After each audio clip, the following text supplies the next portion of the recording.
আওয়ামী লীগের প্রতি নমনীয় আচরণ করেছে যিনি এই কথা বলেছেন, তাকে উত্তর তার কাছে আপনার জিজ্ঞেস করা উচিত উনি কথাটা কেন বলেছেন। আওয়ামী লীগের উপর নমনীয় আচরণ করার কোনো কারণ এখানে নেই। বর্তমান সরকার এবং যখন তারা সরকারে ছিল না, এই দল যে পরিমাণ অত্যাচারিত আওয়ামী লীগের দ্বারা হয়েছে এবং এই আওয়ামী লীগের কাছ থেকে দেশকে উদ্ধার করার জন্য যে ত্যাগ স্বীকার দল করেছে, সেখানে আওয়ামী লীগের উপরে নমনীয় হওয়ার কোনো কারণ এখানে নেই। আমরা একটি গণতান্ত্রিক রাষ্ট্র কায়েম করতে চাচ্ছি এবং সেই জন্য কাজ করে যাচ্ছি। সেক্ষেত্রে আমাদের যা যা করণীয়, এয়ারপোর্টের সিকিউরিটির কথা বলছেন, রেগুলার সিকিউরিটি, এখানে তেমন কোনো কাহিনী লুকিয়ে নাই যেটার জন্য একটা স্টেটমেন্ট করতে হবে।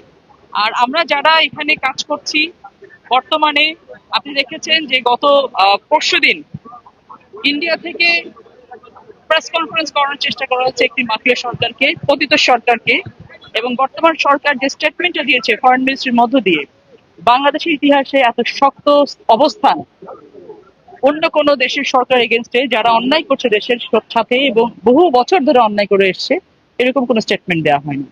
সেক্ষেত্রে এই ধরনের কোনো প্রশ্নই ওঠে না।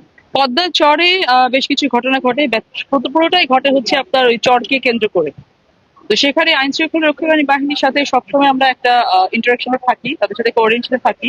আমরা চেষ্টা করি এবং আমরা এখানে ডিক্লেয়ার দিয়েছি যে এগুলো বন্ধ করা হবে এবং চর অঞ্চলটাকে আমরা এখন একটু ইকুইপড করতে চাচ্ছি বিভিন্ন প্রজেক্ট নিয়ে, যাতে ক্রাইম গুলো ওখানে না ঘটে। আর এটা তো বহু বছরের একটা ক্রাইম জোন।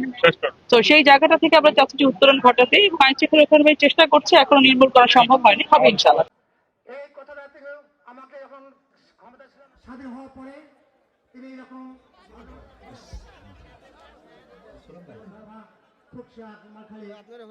আমি তাদেরকে অভিনন্দন জানিয়ে আমার কথা শেষ করছি।